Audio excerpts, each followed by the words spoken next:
Let's talk whiskey like a pro, because there are a lot of confusing terms when it comes to whiskey and talking to people who know a bunch about whiskey, and I know it can be really scary, and we haven't touched base on this for a little while, so I want to take a step back, go to a high level, and talk about some of the whiskey terms that maybe even the experienced folks don't fully understand what it means when you put it on a bottle. We're going to keep it kind of high level. We're going to keep it conversational so that I'm not just digging into a bunch of laws that nobody cares about. But hopefully, by the end of this episode, you'll feel pretty comfortable having a conversation about whiskey. But first, we got to talk very briefly about the Patreon page. Please consider checking it out. Some of the tiers get bonus podcast episodes. You get weekly vlogs from me talking about all the new developments that are going on. Bonus content, barrel picks, all kinds of stuff. I'm going to keep it brief, but I just want to say, please consider going down into the description, click the link in the show notes, or go to patreon.com/whiskeynoobs. Thank you guys all in advance. Okay, let's talk about whiskey terms here. The big thing I want to go for here, especially for the newer folks, but I do think this will be a beneficial brush up even for experienced folks. But the big thing I want to talk about is building up like confidence in your ability to talk about whiskey. That's the big thing I want to really accomplish with this episode. I know that talking whiskey is really scary, especially in the beginning, and I've had plenty of conversations with people, especially newer folks, and they know that I'm into whiskey, and they know that I do all this, and then they'll say something that is technically incorrect, and I don't correct people usually because I don't want to be that guy that's like, actually, but usually they'll know when they say it, or you know how when somebody's like not fully confident in what they say, you can tell. And I just feel bad. And I'm always just like, if they do say, well, I don't know if that, I'll just be like, oh, don't worry about it. It's really confusing. Here's what it actually is. And so I want to avoid that. I want to help you guys to avoid that. I want to make it easy when you're talking to people about whiskey, especially if you have somebody who's not quite understanding. Sometimes there are people in the whiskey world who are a little bit snooty. They're not the most understanding. Or maybe there are people who are into whiskey who are intimidating to you. I'm thinking father-in-laws, bosses, coworkers who are really important, or maybe they're your equal, but they intimidate you, something like that. It's very common in this space. So let's just talk about some terms that will help make you a little bit more confident while you're talking about whiskey.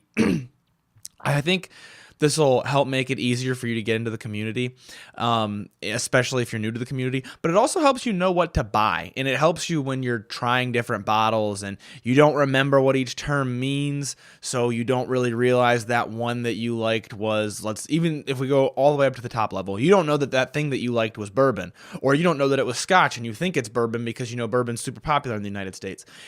Not knowing the right terms can cost in those areas. And so I want to really try to help with that. I also want to say, though, I just mentioned all the intimidating scenarios that you might come across. But in general, don't be intimidated to talk about whiskey and to use terms way incorrectly. I even do it all the time. It's conversation, right? So most of the time that you're talking to somebody, you're not being interviewed by them. It's not like it's life or death whether or not you get the terms right. So don't be worried about it. Don't be discouraged by it. Definitely, I'm going to throw a bunch of terms at you in this episode. Don't let that discourage you. You don't need to know these by heart to have a conversation. I'm hoping that this will give you a passing familiarity with them. But especially if you're talking to a whiskey nerd like me, first of all, you can just ask. You can just say, what does that even mean? Or you can say what you think you know and then say, wait, did I use that right? Or whatever. Because if you're talking to a whiskey nerd like me, I'm going to be thrilled to talk to you about it. I'll be like, funny that you asked the difference between barrel proof and full proof. Let's talk about that. And I'll be thrilled to talk about it. So, and I know that goes for a lot of the people that I talk to. Obviously, in my time in this space, I've gotten to know a lot more creators. And I think like creators are obviously very intimidating, right? Because a lot of them have followings and it's scary to talk to them and you think they're going to be full of themselves. And maybe there's a couple who are, but most of the ones that I've met they have that same personality as I do, where it's like, I'm glad you asked. Let's talk about that. So don't be intimidated by that. But it is good to have a passing familiarity, and then that can at least maybe help you know what questions it is that you need to ask. So let's talk about them. And I'm going to base most of what we're going to talk about is going to be conversational. It's going to be, here's what this probably means if somebody brings it up. There are terms in here, a lot of these terms even, where I could get technical. I could dive into the laws. I'm going to talk about what bourbon is versus scotch. And I could say, well, bourbon has to be this proof when you put it into a barrel, this proof when it goes into a bottle, this proof coming off of the still. But that's not what we're here for. There are other episodes for that, and I've talked about the different types of whiskey and some of these different terms ad nauseum. This episode is more for conversation. You're at a cigar lounge, you're talking about whiskey. This is what the person probably means.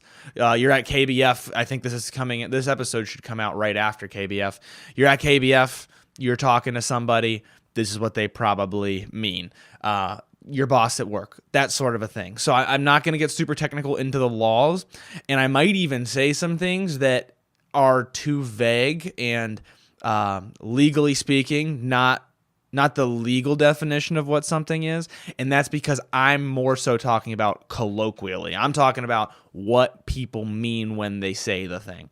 So I want to just make that abundantly clear. If you want all the legal jargon, legal definitions, like I said, there are previous episodes about it. I've got episodes, I think one is called The Different Types of Whiskey, that's like legal definitions, and some colloquial stuff. And then I've got like episodes specifically on what bourbon is, what scotch is, those sorts of things. So those do exist.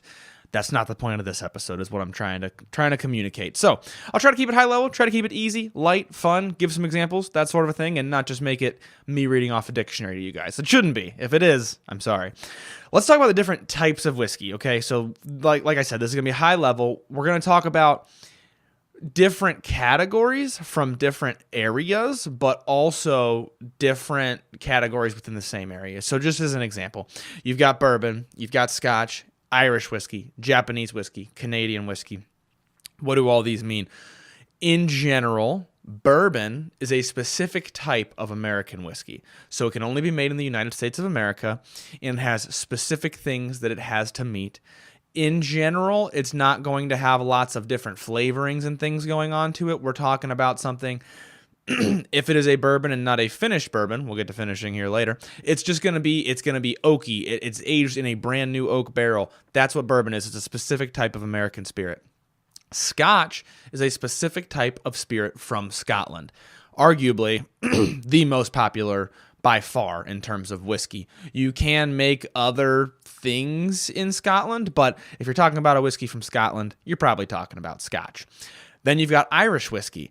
That one's right there in the name, so I don't think it needs too much description. It's a whiskey made in Ireland. There are specific rules for it, but that's what we're talking about. Japanese whiskey, same thing, right? So some Japanese whiskeys are very similar to Scotches. Some of them are very highly inspired by Scotch whiskeys, but in general, we're talking about a whiskey from Japan. Then you've got Canadian whiskey. I think the name is self-explanatory, but there's an extra kind of caveat with Canadian whiskey, and that is that some people just call it rye or Canadian rye, and rye is used kind of interchangeably with Canadian whiskey. That is because of the history of it, but rye whiskey in the United States is something different. There are different sets of laws. So a lot of times, especially in the U.S., if you're talking to somebody about rye, they're talking about American rye whiskey, which has its own set of rules. Bourbon in the United States needs to be made with at least 51% corn. Rye whiskey within the United States needs to be made with at least 51% rye. And for both of those, they're probably going to be a lot more. So like bourbon's probably going to have in the 70% of corn in the mash bill. Rye is probably going to have 70s, a lot of ryes. A very common practice is 95% rye, 5% malted barley. Very common. Sometimes 100% rye. So American rye, Canadian rye, two different things. But in general, if somebody's calling a whiskey by the nation that it comes from, that part's kind of self-explanatory, so I'm not going to linger on it too long. Then within the U.S., so we mentioned that we've got bourbon, 51% corn, usually a lot more. Rye, at least 51% rye, usually a lot more. Now we've got American single malt. That's a newer category that they just established some legal definition for. In general, we're talking about something made with malted barley in the United States of America. A lot more specific rules than that. Here's what you need to remember about that, is that from Scotland, Lots of single malts come from Scotland. Scotland is known for single malts. So you've probably heard single malt Scotch whiskey a lot in the media. And all that means is there's a lot of rules that go with it, as there are with everything. But in general, it means it's made with nothing other than malted barley. That's the only grain in it.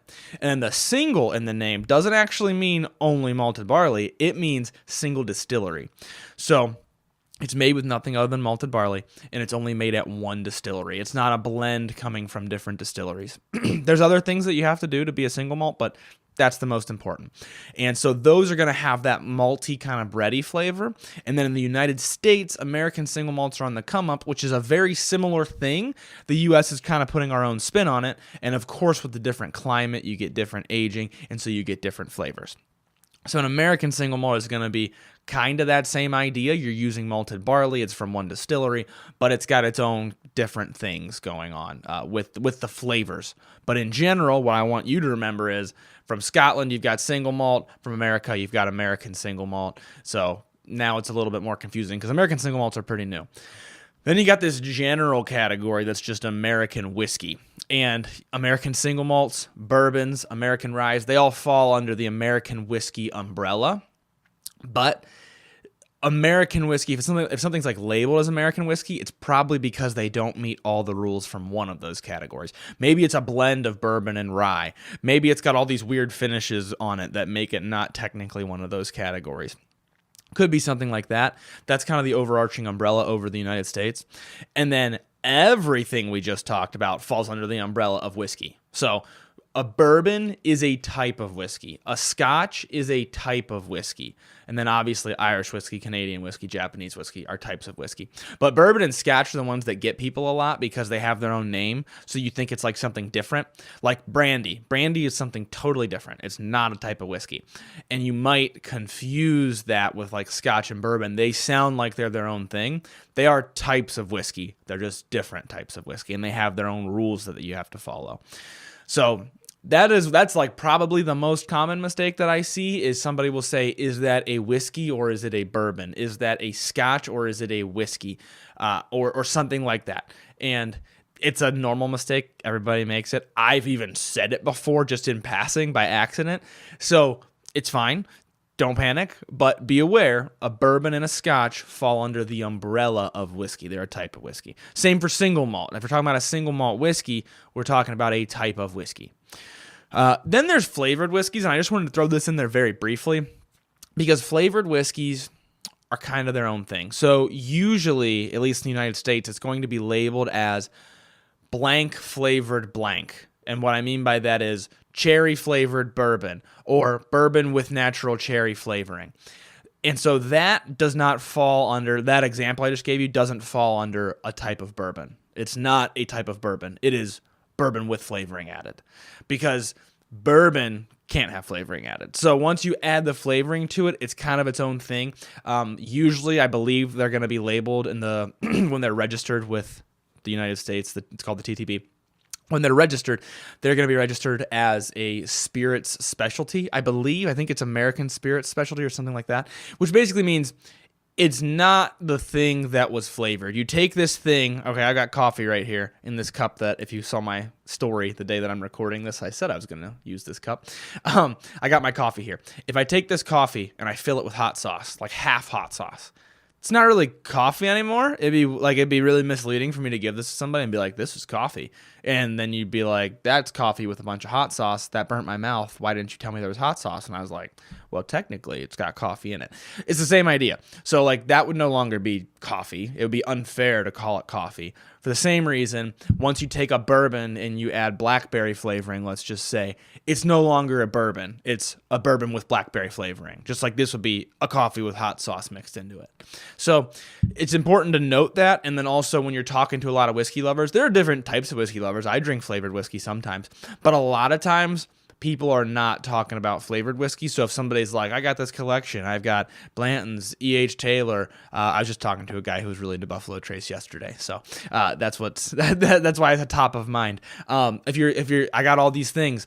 They're probably not going to get super excited about like Crown Royal Blackberry, most likely. But maybe they will. There are different types. But I just wanted to throw that in there to let you know it's kind of like, It's almost like if you were into cigars and somebody was like, "Yeah, I'm really into vaping." It's like, well, that's kind of a different thing. And the way that metaphor kind of falls apart is that I'm not trying to put flavored whiskey below real whiskey, like actual bourbon or whatever. I'm just trying to say that it's usually two different groups of people that enjoy those type of things. That's what I'm trying. We got there eventually. That was what I was trying to get across. We got there. Okay, so that's what I was trying to say. But I enjoy both sometimes. The vast majority of what I have is not flavored. So, okay, let's dig into labels, because labels are confusing, right? You go to the liquor store and you're like, oh my gosh, there's so many different things on this label. I have no idea. What does all this stuff mean? How do I read it? How do I know if that means I'm going to like it or not? I'm going to try to break it down relatively briefly. But first, I need a sip of coffee from my dog person mug. I don't even know where this mug came from, but I love it. I am a dog person. It might be a hair feminine because it's kind of got light colors on it, but whatever. It's a cool mug, and it holds a lot of coffee. That's what's more important. So let's talk about proof. I'm not going to touch on this super long, but I'm going to briefly touch on it. So proof is another way of measuring how strong an alcohol is. Real common mistake that I see is people don't know what it is, and they don't know how it relates to the strength of the alcohol. Proof, especially in the United States on a label, that the problem is there's historical differences, and proof has meant something different before, but now it means something.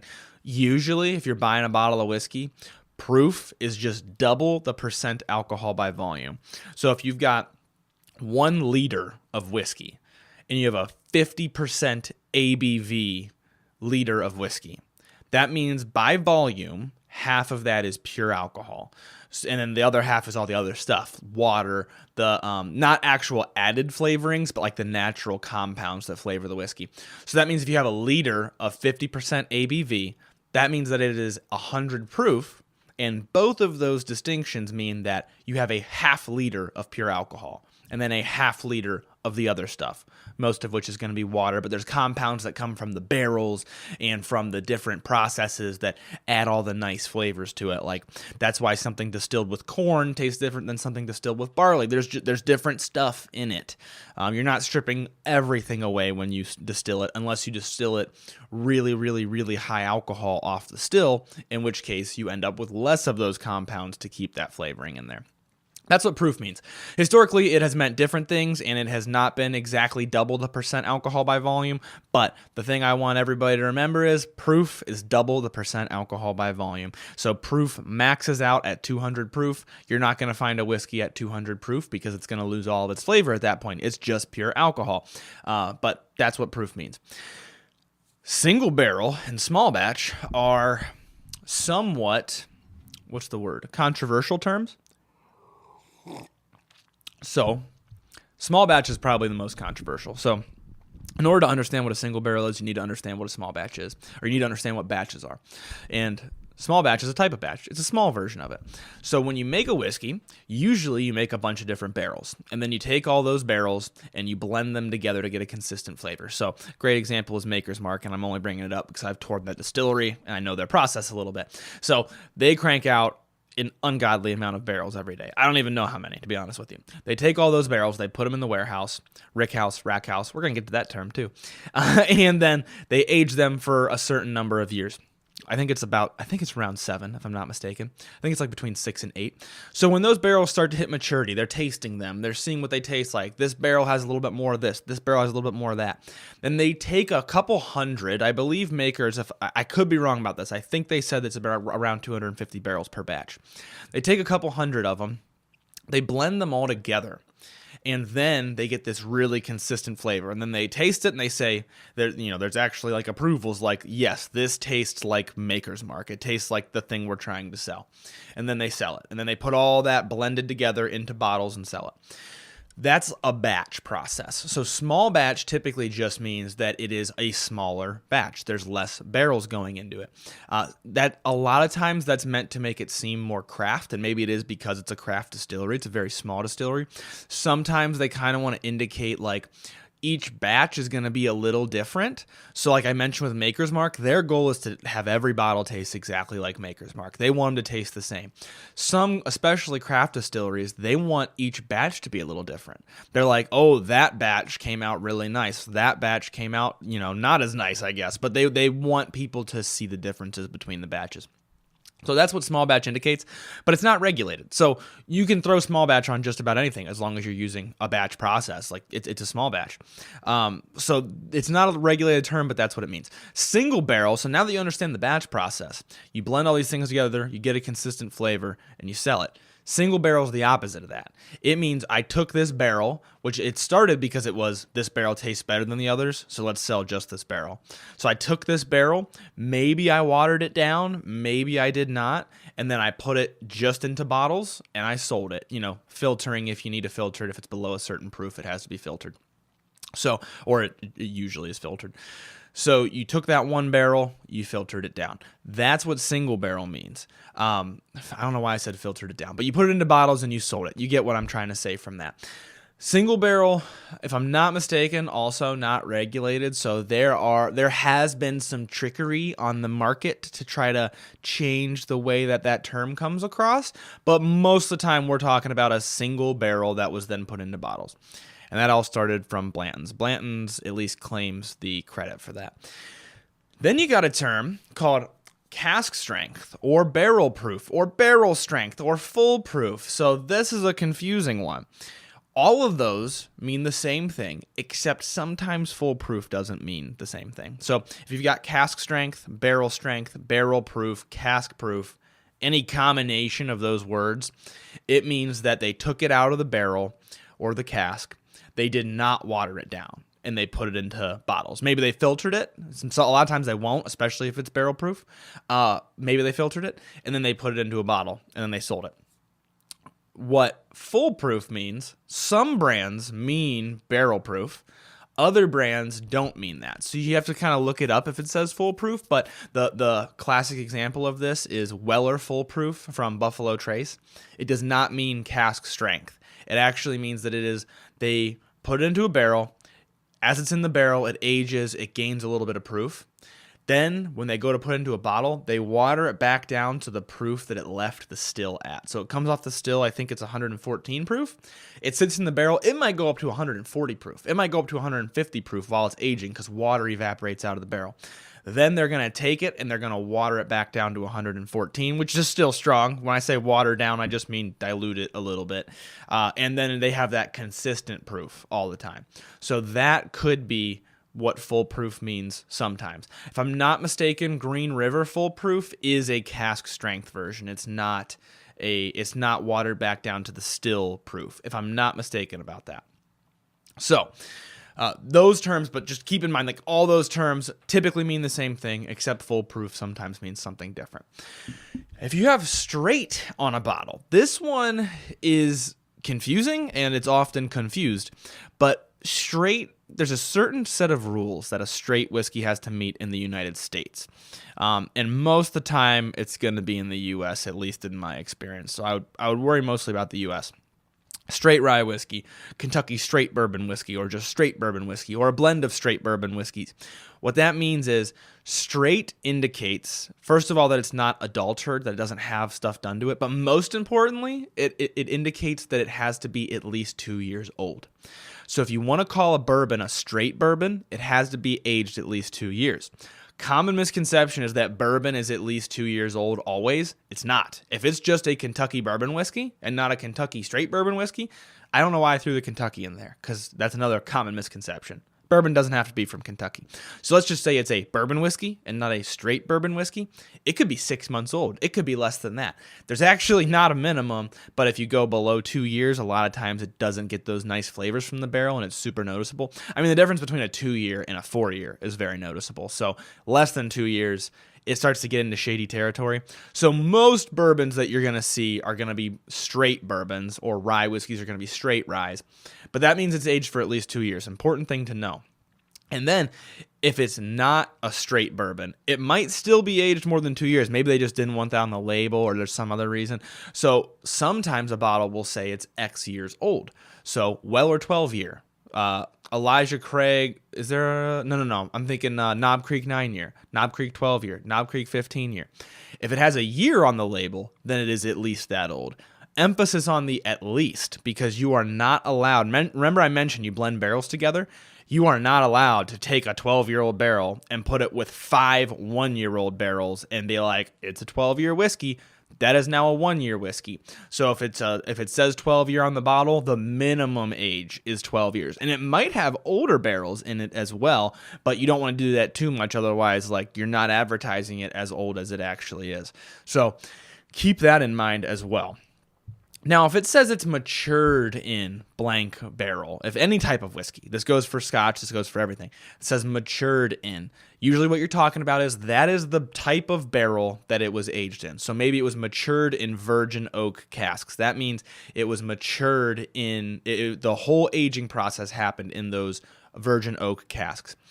Not to be confused with finished in. So if it is finished with Madeira casks, finished with port casks, what they usually mean there is that they took it out of whatever it was maturing in, and let's say it spent a really long time, 95% of its life in that barrel maturing. They take it out of that barrel and they put it in something else just for a little bit to give it like a specific flavor.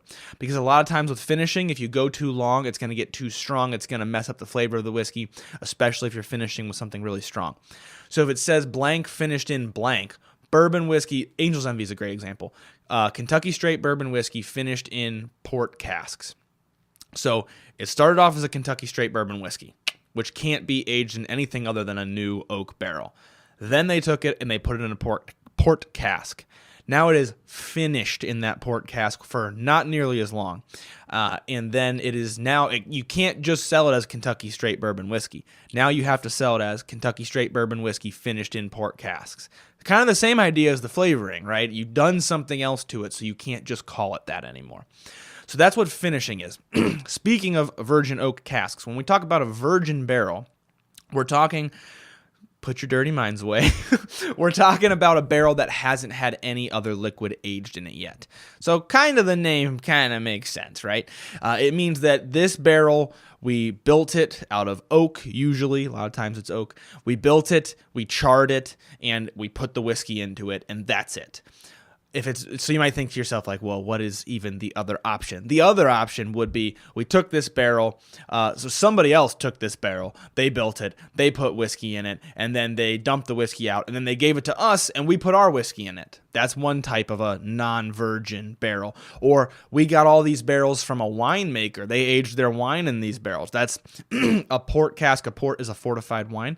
So a port cask is a cask that aged port, and then you take it and you put your whiskey in it, and it gives it all these like fruity, raisiny flavors, or like kind of like plummy. I don't know. It depends on the type of port finish, but I love port finishes. So that is what it means to be a virgin oak barrel. It means nothing else has been aged in it yet, which is important because, for example, bourbon, this is the most famous example, it has to be aged in virgin oak containers. It cannot be aged in something that held a different spirit. That would make it just go to general American whiskey. And they do that sometimes, and there's nothing wrong with that. There's some phenomenal, Michter's American whiskey is an example of that. I believe they use used bourbon barrels, if I'm not mistaken. So they take barrels that used to have bourbon in it, and then they age their whiskey in it, and then it becomes Michter's American, I think. Fact check me on that. I say this all the time, I wish I had a Jamie, if you listen to Joe Rogan, to like fact check me. But you get the idea. The idea is that bourbon has to be in virgin oak. Virgin oak means it never had anything else in it. One specific one that confused me when I was newer to it, so I wanted to bring it up, PX Sherry. So if you see something that says it was a PX Sherry finish, super duper common, what does that even mean? I've heard of sherry, but what's PX even mean?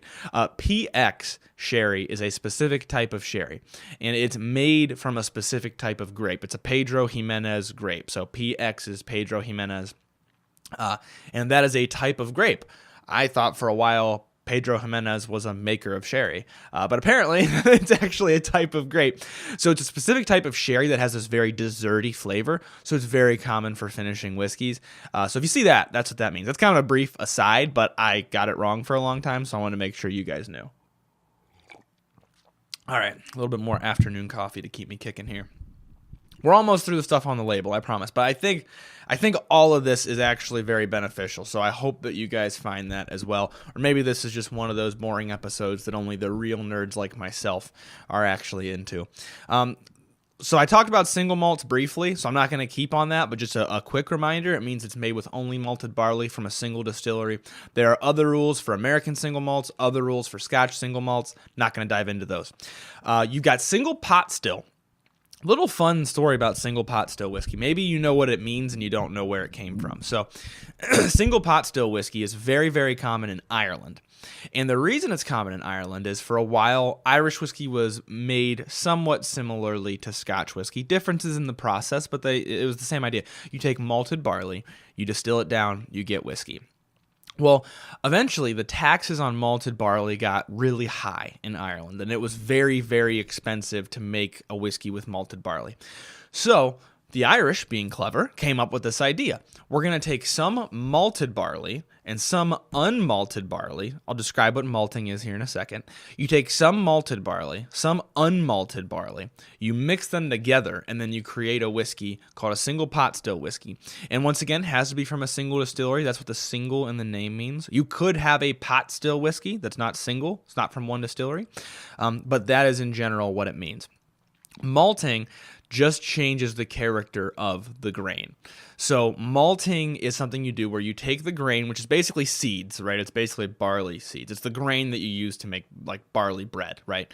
You take that, you trick it into wanting to grow. You trick it into sprouting by wetting it down, certain temperatures, things like that.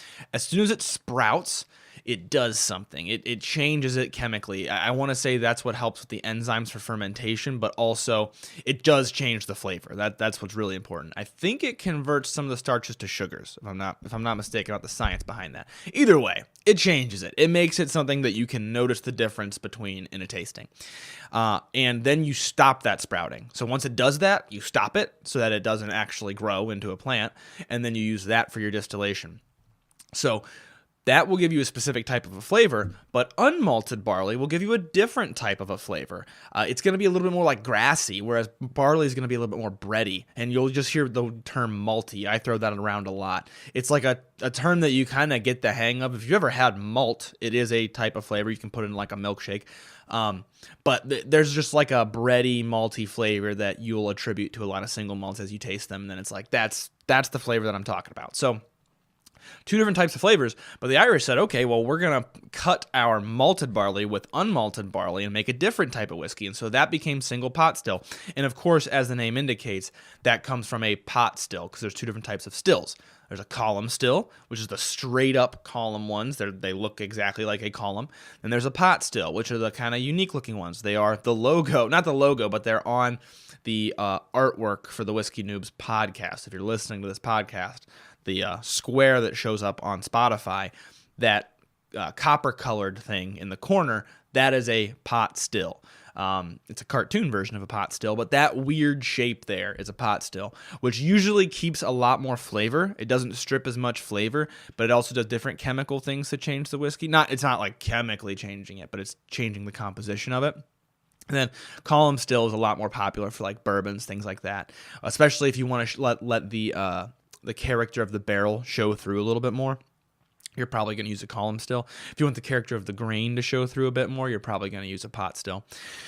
And then last but certainly not least, there's grain whiskey, maybe least in terms of popularity, or at least in terms of what I've had. I haven't had a lot of grain whiskeys, but grain whiskey is especially common over in Scotland, Ireland, even in Japan. And that just means that you use different grains. You're not just using barley. You're not just using malted or unmalted barley. You're using, maybe there's some corn in there, maybe there's some rye in there, different things. Very common in Canada as well. A lot of times you'll have a grain whiskey and then a flavoring whiskey, and you'll blend those together to get the flavor that you want. So grain whiskey just means that it's a mix of different grains and it's not falling into any one specific category. A lot of times your grain whiskey is going to be distilled up to a higher proof, and then that is going to be kind of like in Canada, maybe it'll be flavored with a different whiskey, or maybe it'll be flavored more by the barrels, whatever is the distiller's going for. But that's kind of a more general term. A lot of times, if a Scotch whiskey, for example, is not a single malt Scotch whiskey, it's probably a grain whiskey, or it's a blend of different whiskeys. So it could be a blended whiskey, which just means you're taking different things and you're blending them together. Johnny Walker, one of the most famous blended whiskeys out there. Monkey Shoulder, if I'm not mistaken, a blend of 3 different single malts. So it's not a grain whiskey, but it's a blended whiskey. And you have that a lot as well. And then lastly, some more general terms that might come up in conversation while you're talking to somebody, and you might be like, I don't know what that means. Once again, don't be afraid to ask. But mash bill. This one's not hard. I'm not going to spend a lot of time on it. It's just the recipe for the whiskey, specifically the recipe of grains that get mixed together to create the whiskey. So you're going to have a certain percentage of corn. I mentioned bourbon, 51% corn, right? At least, usually a lot more. That's in the mash bill. So your mash bill will be 70% corn, 25% rye. If I'm not too bad at math anymore, that leaves 5% for malted barley. A lot of times you'll have a little bit of malted barley to kick off that fermentation process. So that's your mash bill. It's the list of grains that go into the whiskey. And then you've got the term rickhouse, rack house, and warehouse. They mean kind of the same thing. There's subtleties. So like if you're talking about a rack house, it's going to be using like racks to store the whiskey. Sometimes you'll just put whiskey into a warehouse on skids, and usually you're not going to call it a rack house or a rick house anymore. But that in general, those 3 terms are depicting where the whiskey is stored while it's being aged. That's what somebody's talking about. Also, if you've never done a tour of a distillery, it just so happens to be the best smell in the entire world. If you have the chance to go down to a Kentucky Bourbon Trail distillery, or even a distillery local to you, and you can stand in the rick house and you can smell it, it's the most phenomenal smell in the entire world. But don't worry about the subtle differences between them. I don't even know, somebody could probably be like, actually, this is what that means. It's where the whiskey's stored while it's being aged. That's what matters. Neat is a really common one, and if you don't know what it is, quite simply, if you order a whiskey neat, it just means you want the whiskey poured into a cup from the bottle. That's it. You don't want it chilled. You don't want it from a refrigerator or a freezer. You don't want it over ice. You don't want it shaken up with ice. You don't even want it watered down. You want it neat. And then sometimes you can add droplets of water to neat whiskey, and you'll get some different flavors and some different subtleties. Straight up, commonly confused with a neat, does not mean the same thing. Some bartenders will probably give it to you neat if you order it straight up, because it's kind of uncommon. But what it technically means is you want the whiskey put into a cocktail shaker with ice, shaken up so that it's chilled, and then strained out so that you now have the watered down chilled whiskey. That is technically what straight up means. Sometimes you can also just say up, but so one thing I try to do, I don't really try to order whiskey straight, because they might think you mean straight up, or they might think you mean neat. Which one do you mean? Hard to say. Or are you just saying the whiskey's at least 2 years old? Great question. So I try to avoid that. You either want to say neat, or you want to say like, I'd like some wild turkey, please, on the rock, and they'll say like on the rocks. No, just the wild turkey. If you're like, especially if you're at a bar where you don't think the bartenders are going to know that, but a bartender should know what neat means, and they might not know what straight up means. I feel like it's not common at all anymore. Maybe that's just me living in my own little bubble. That's just the impression I get. And then last, on the rocks, a lot of people know this one. If you want a whiskey on the rocks, it just means you want it poured over ice, and then you want the ice in it while you're drinking it. You don't want it strained out. You want the ice in it. So that was a lot of terms. I hope it wasn't pointless rambling, but here's my conclusion here. There are a lot of terms. There's so much. I am still new to whiskey. I still don't know all the terms. I still will be in conversations with people who are far more experienced than me, and I'll be like, wait, what did you just mean by that? I had that actually live on an interview once where they said, do you like any Dusties? Or no, thank goodness. They asked me before the interview. I forgot about this. They DM'd me and said, are you into Dusties? And that's a term I didn't put in here. And I was like, you mean like whiskeys that taste dusty? And he's like, no, I mean old bottles. So that's a little bonus term for you. Dusties are bottles that they don't produce anymore, or it's just a version of a bottle that was made in like 1985. They're highly collectible. A lot of people are getting more and more into them lately. So that just means, it might be something that's still produced today, but it was the bottle from 1985, or it might be something that was a limited run that they only made through 95 or something like that. That's what a dusty bottle is. So my point behind that story is there's plenty of terms that I don't know. It happens to me all the time. So don't be afraid if all these terms were overwhelming and you're like, oh my gosh, I'm going to embarrass myself. No, you're not. Just stay calm. If you don't know what a term means, just ask. At the time that happened with the Dusty's term, I already had over 100,000 followers. So talk about imposter syndrome to be like, yeah, I know I have all these people following me for my educational content. I don't know what you're talking about, though. But that's just the truth. There's infinite terms that you can learn. And I, of course, always try to target the newer folks anyway. So that's why I don't get into that really detailed stuff. So don't be afraid. Don't be worried. And like I said, most of us are nerds. Most of us want to talk about these things. We want you to ask those questions. I can't wait for somebody to ask me, what's the difference between cask strength and foolproof? And I'll be like, boy, is that an interesting one, because it even confuses me sometimes. It's just fun. That's the hobby. It's a fun thing to talk about. It's like asking a Star Wars guy, how did you feel about episode 3? Or what do you mean when you say the Force? You like something like that, like obviously that's a pretty obvious question, but it's just like, yeah, I'm glad you asked me about my hobby. I'd be more than happy to tell you about it. So don't be afraid. We're not all that intimidating. And hopefully this helps you if you got some friends who are into whiskey, a boss, a coworker. Maybe now you're like, okay, cool. I'm a little bit geared up. I can actually talk about these things. Hopefully it didn't just confuse you and turn you around and now you're like, I have no idea. But like I said, don't be afraid to ask. If somebody's being intimidating about whiskey, that's on them, man. They're a small minority of this community, of this group of people. The whiskey community in general should be much more welcoming. And if you're talking to somebody who's very snooty about it, they're probably not a real whiskey lover. They're just in it to kind of promote themselves. I'm going to finish on that hot take because I think it's important for everybody to know. Hopefully this helps you guys. I'm going to leave you with learn to drink, drink to learn. Hi there. If you're still listening to this, then I'm going to assume that you enjoyed the show. So please consider taking a moment to leave a 5-star rating or review and subscribe on whatever platform it is that you're watching/listening to this on. And as always, please, please, please drink responsibly. Cheers.